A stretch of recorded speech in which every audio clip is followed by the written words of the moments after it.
probably do my makeup too, huh?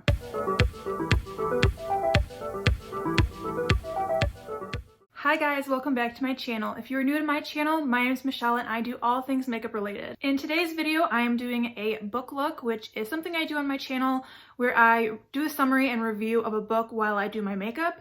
And I try to do the makeup that relates somewhat to the story or the time period that the story is taking place in. And in today's video, I'm going to be doing a review of the book The Storm by Virginia Bergin. This is actually the second book in a series. The first book is called H2O, which I did a review on. I'll link it up here as well as down in the description box below. So if you haven't watched that one, go watch that one first. Otherwise, you won't really know what's going on in this book. For today's look, I'm going to be using the Bloodlust palette by Jeffree Star. In this book, there's a scene where Ruby gets her makeup done by pretty much like a professional artist, I think, and it's done in like this really cool butterfly eye look. So I'm gonna try to do something like that. It's probably going to look horrible, but what on my channel doesn't. So that's what I'll be attempting while also telling you about this book. So this book starts out with Ruby going full survival mode, as in she's actually kind of going crazy, which is perfectly fine, but she decides to shave her head because, you know, hair just gets in the way. I think she had also dyed her hair in the first book, so she just wanted to get rid of that. And she does talk about how like something major happened to kind of, you know, get her out of her weird funk she was in.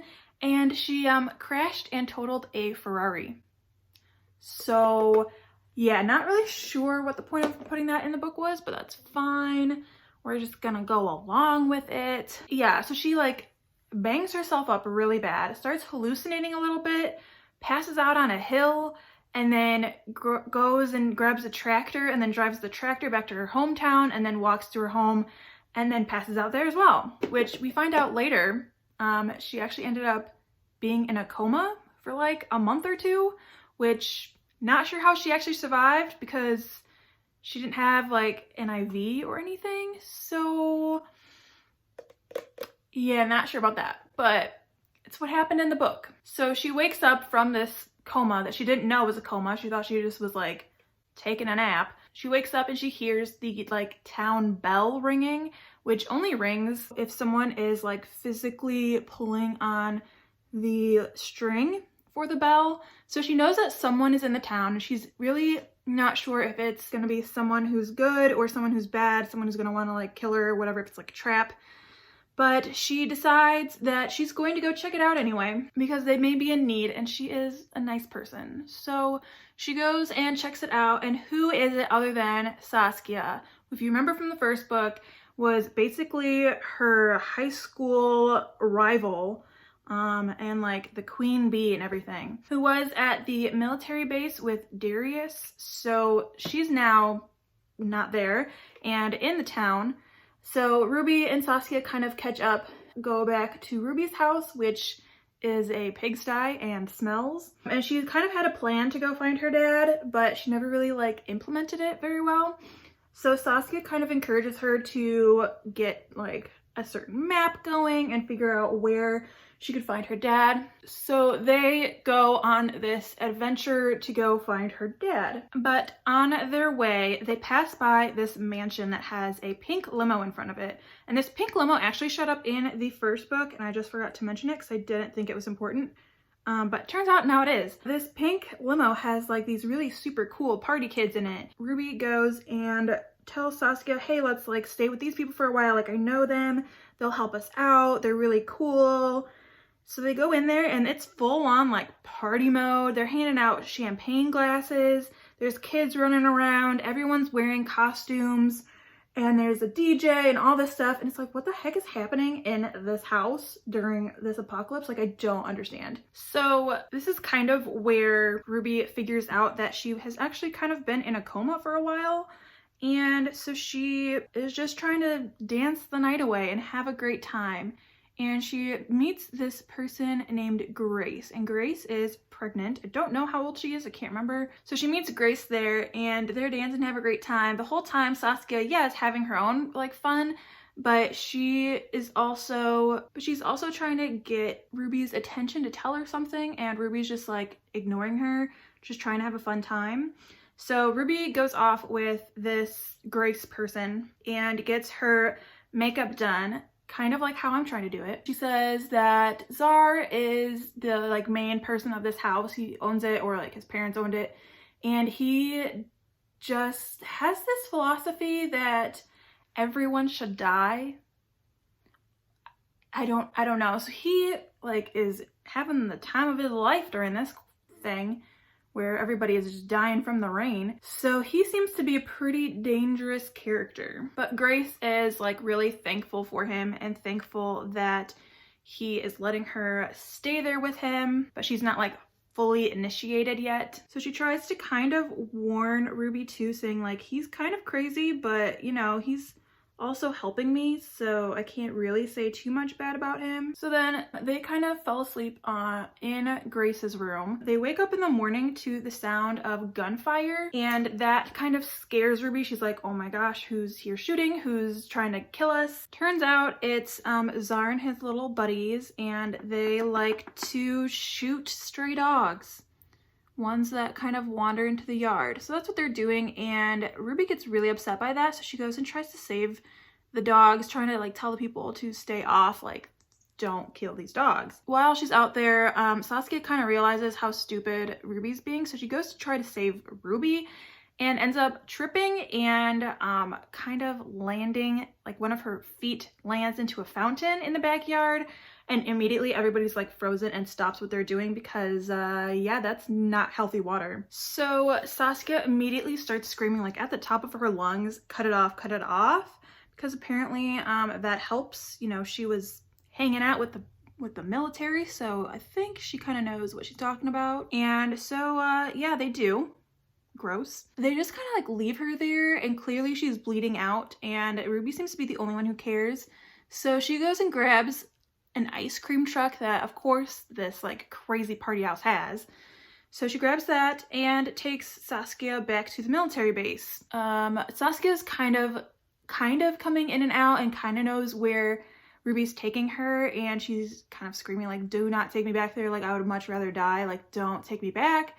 But Ruby just kind of brushes it off, saying, you know, this, of course she's gonna say that, like she's crazy right now. She just got her foot chopped off. So she takes her to the military, and they take Saskia into this place that's kind of like a hospital part of it, and it's called Sunnyside, which is important. And so she's in Sunnyside, and one of the nurses comes by and says like, hey, you don't really belong here. You should probably skedaddle. Like, we've got your friend. She's good. Like, leave. Like, kind of nudges her as like, hello, this could be potentially dangerous. Leave. Ruby tries to leave, but kind of gets lost and stumbles upon the cafeteria, and she was like, I could do with some food. So she goes into that cafeteria, and they have like really good high-end cuisine, and I think there's even like a note saying who the chef is, and it's some like popular chef in the area.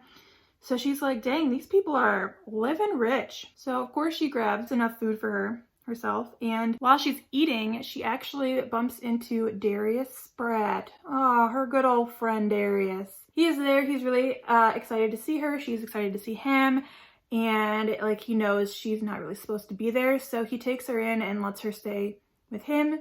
They have showers at the military base because they have a way to filter the water. Like what doesn't really surprise me, but still, like that's so not cool.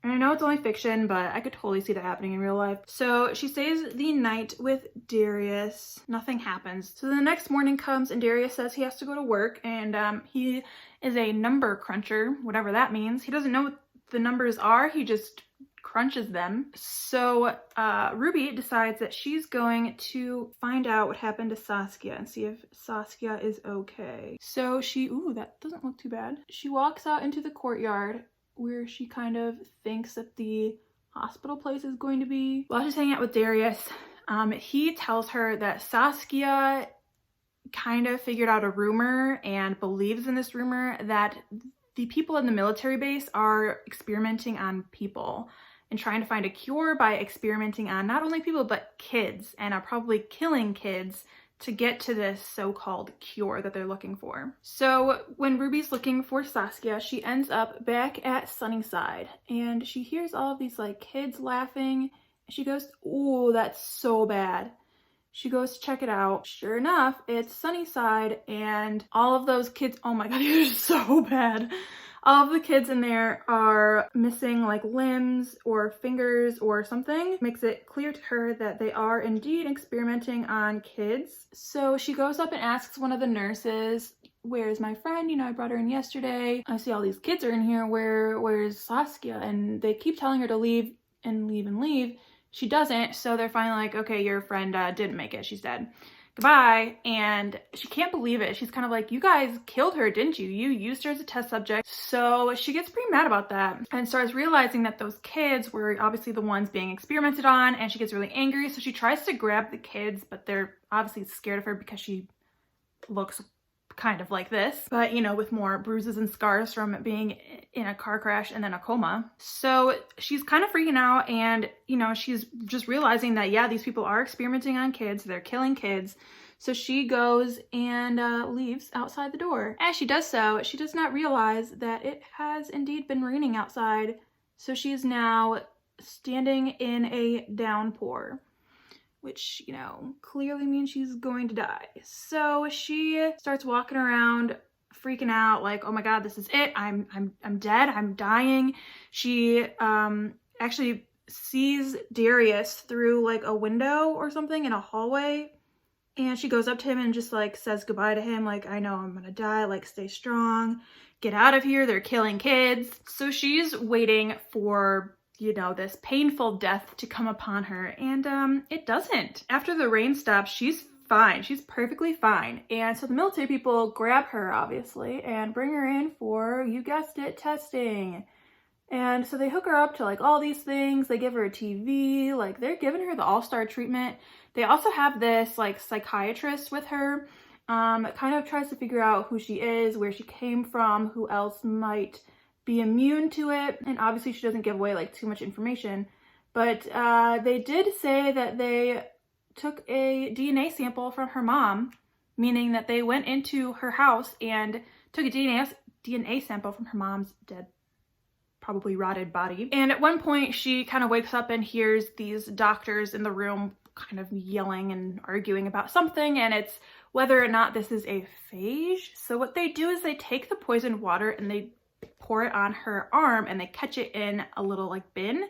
So they take a syringe of that water and they're going to try to test that water to see if it's clean or not, see if she could somehow be like a filter for it. And as they're arguing, she wants answers, so she's struggling, and somehow the syringe hits one of the doctors and he gets that confusing water into his system. So they all think he's gonna die, and they wait it out and he doesn't die. So he's like, "Oh my gosh, you know, we just found a cure, you know, all this stuff, it's a phage. I don't even know what that means." They try to explain it to her, but I still, you know, she didn't know science, so she didn't explain it very well, and I don't know science, so I can't interpret it very well. Later that night, they come for her and give her a hazmat suit to wear, and they say that they're going to transfer her. That either means that they have all they need and don't need her anymore, or that they're going to keep her solely for these cure processes. So then they sit her down and say that they're gonna grab an ambulance and they're gonna transfer her, and she's sitting there outside of Sunnyside, and she sees that girl who they named Princess. I don't think I said that in the last review, but they named her Princess, and that's the little girl who was wearing the garbage bag. So she finds her and she's like, "No, I'm taking you with me because they are not about to kill you or test you. Like, this is dumb." So she takes the kid with her into the ambulance. I don't really remember how she got away with that, but she did. So as the ambulance is driving, it's Ruby, Princess, the little girl, the driver, a military man, a soldier, probably a better term for that, and one of the doctors who kind of knows what's going on and how to get this cure out. So Ruby somehow threatens the driver and tells him to get out, and she somehow gets her and Princess to escape from them. And the closest place that Ruby can think of to take her is Zara's house, that crazy mansion place.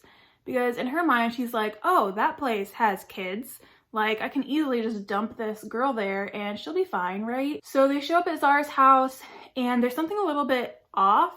Grace is like offering them food and water, but she's kind of like scared about it and really sad and upset about it. So there's clearly something off. Ruby is like, heck yeah, I'm so thirsty. I'm gonna drink that. I'm gonna eat those, all that stuff.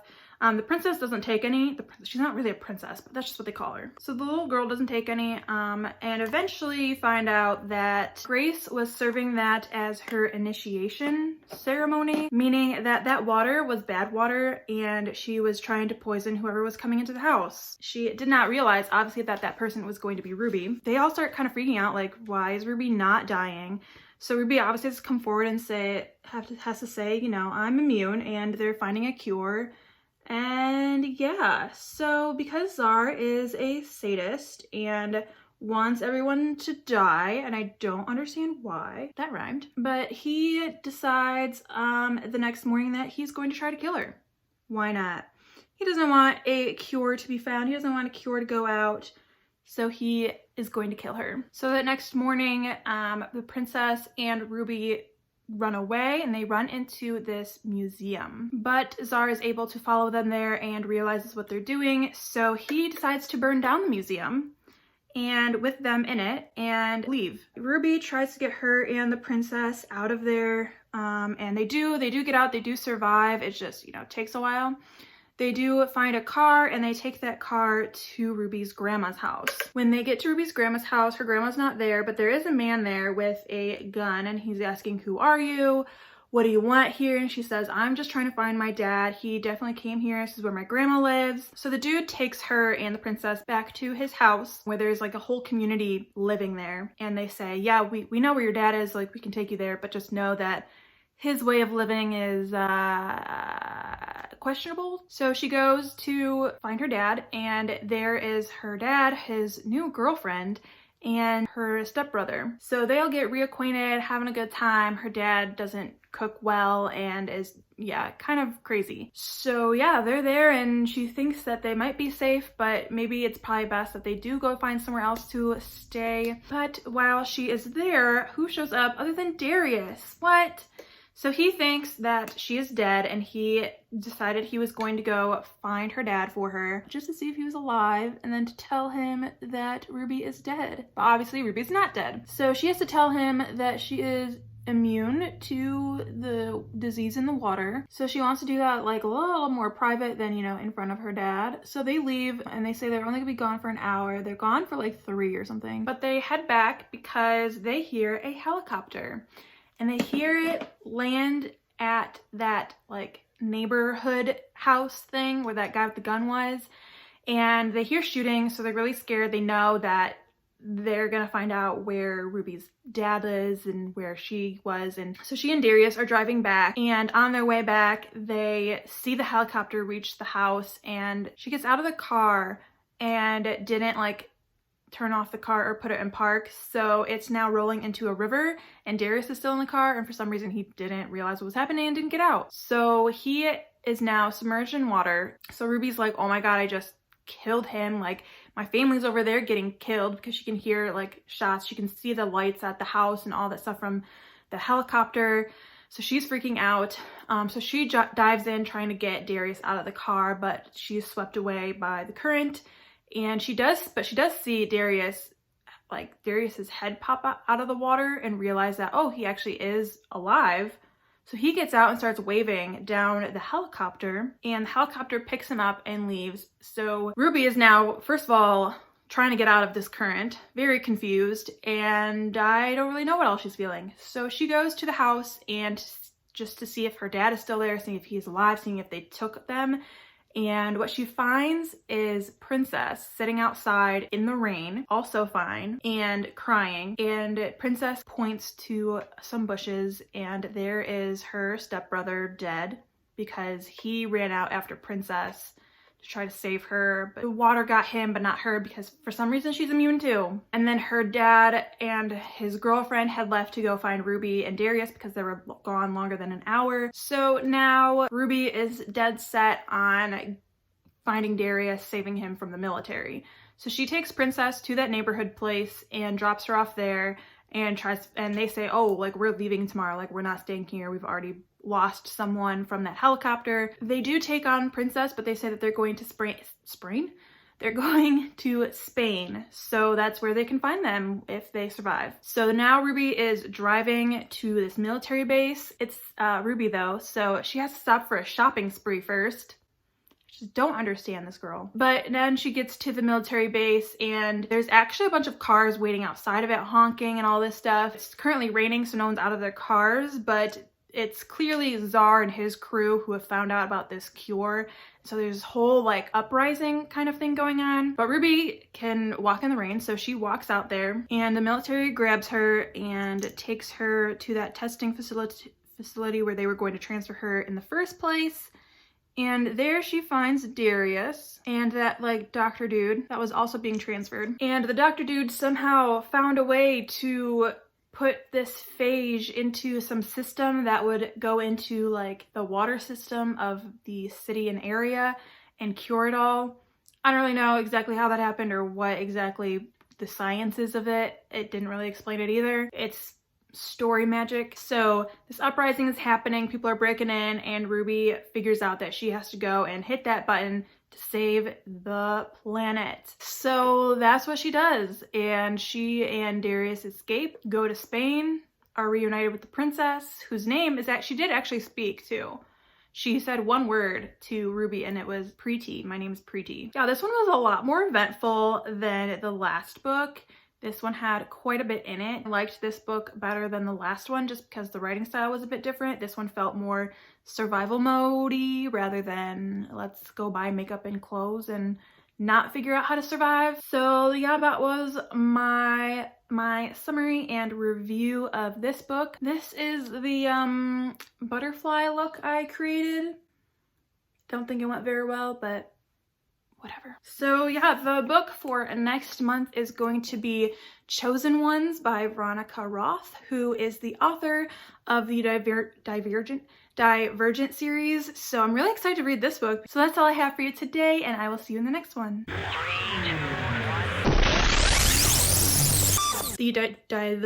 can't say that word. Oh, Jesus. What's her name? Ruby. I don't know where to go from there. Oh, I missed that whole part. Oh my gosh. Man. Back to his house. Oh.